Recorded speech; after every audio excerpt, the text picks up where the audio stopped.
FreeGuitarLessonsOnline.com, and this lesson is about power chords.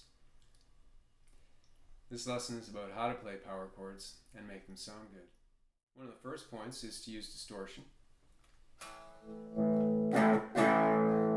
Just because of style. You can use power chords with acoustic guitars, of course, but that's one of the first points you might want to use distortion. Make sure you're tuned up properly. Nothing sounds worse than a power chord that's out of tune. Another common mistake I see is, you see how my wrist, it's pretty straight. It's not like this or like this. I'm exaggerating some of the movements I see people make. That's what my hand looks like at the back of my guitar. See how my thumb is pressing on the back of the neck? I'm not over there. That's good for string bending. For power chords, you want to be back here because you can quickly pivot your fingers along. So keep your thumb around the middle of the neck, lower down. Keep your fingers straight, and with your index finger, use the pad of your finger. The pad, by the pad I mean right there. See where the line is? Maybe on my shirt.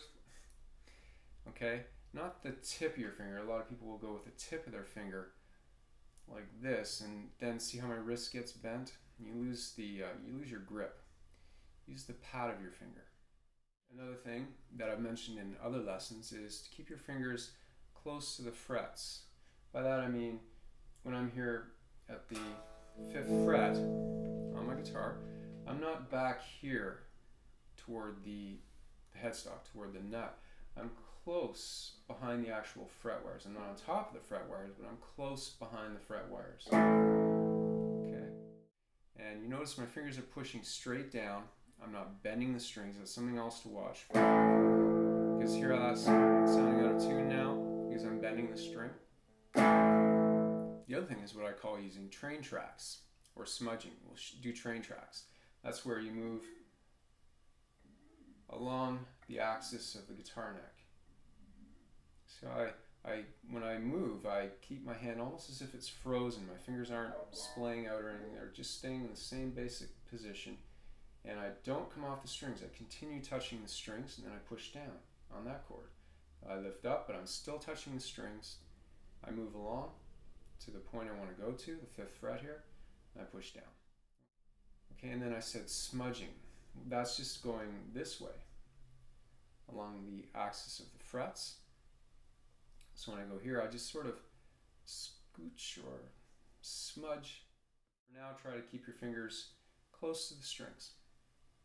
String muting, it's important, especially because you're usually turned up loud and using distortion. Wayne's World, party on. You don't want all these strings ringing out. So now the tip of my finger is touching my low E string underneath. So my low E string's muted. And also, my index finger now, because of using the pad of my finger, isn't up like this. It's flat. It's actually touching, lightly touching these strings, so they're also muted. So then, jump into that chord with a solid attack on your pick. You don't have to worry about other strings. This lesson on power chords, once again, I'm Dave at FreeGuitarLessonsOnline.com. Thanks for tuning in and tuning up.